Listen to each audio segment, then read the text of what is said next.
দর্শক, আজ Dhaka BNP, police ও আওয়ামী লীগের যে সংঘর্ষ হয়েছে, সেই সংঘর্ষ কোথা থেকে সূত্রপাত হয়েছে, এসব বিষয় নিয়ে বেশ কিছু চাঞ্চল্যকর তথ্য ফাঁস হয়েছে। কার কারণে সেই সংঘর্ষটি মূলত হয়েছে, পুলিশ না আওয়ামী লীগ না বিএনপির কারণে, এসব বিষয় নিয়ে যে তথ্যগুলো ফাঁস হয়েছে আপনাদেরকে এই ভিডিওতে দেখাবো। তার পাশাপাশি দেখতে পারবেন যে আবার স্বরাষ্ট্রমন্ত্রী আসাদুজ্জামান কামাল আহত পুলিশদের দেখতে গিয়েছেন, তিনি সেখানে গিয়ে কঠিন হুঁকার দিয়েছেন। এমনকি বিএনপি নেতাও কঠিন হুঁশির বার্তা দিয়ে বলেছেন যে লড়াই হবে, আরো সামনে ভয়াবহ দিন আসছে। দর্শক, এসব বিষয় নিয়ে বিস্তারিত আমরা ভিডিওটি দেখব। অবশ্যই ভিডিওটি না টেনে পুরো ভিডিওটি দেখবেন। যদি চ্যানেলে নতুন হয়ে থাকেন, পরবর্তী এরকম আপডেটগুলো পেতে চ্যানেলটিকে সম্মানিত দর্শক, সম্পূর্ণ ভিডিওটি দেখলেন। এই ভিডিও সম্পর্কে অবশ্যই আপনার মূল্যবান মতামত কমেন্টে জানাবেন।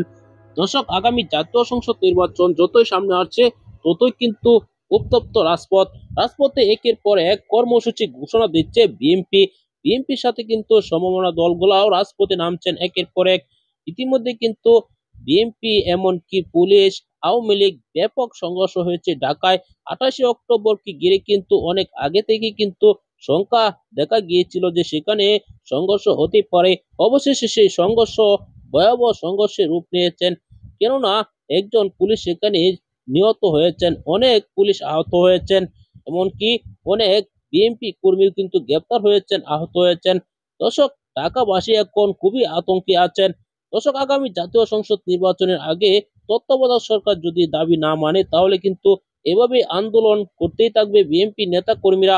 দর্শক, আপনি কি চান? তত্ত্বাবধায়ক সরকারের অধীনে নির্বাচন চাইলে অবশ্যই কমেন্টে আপনার মূল্যবান মতামত জানাবেন।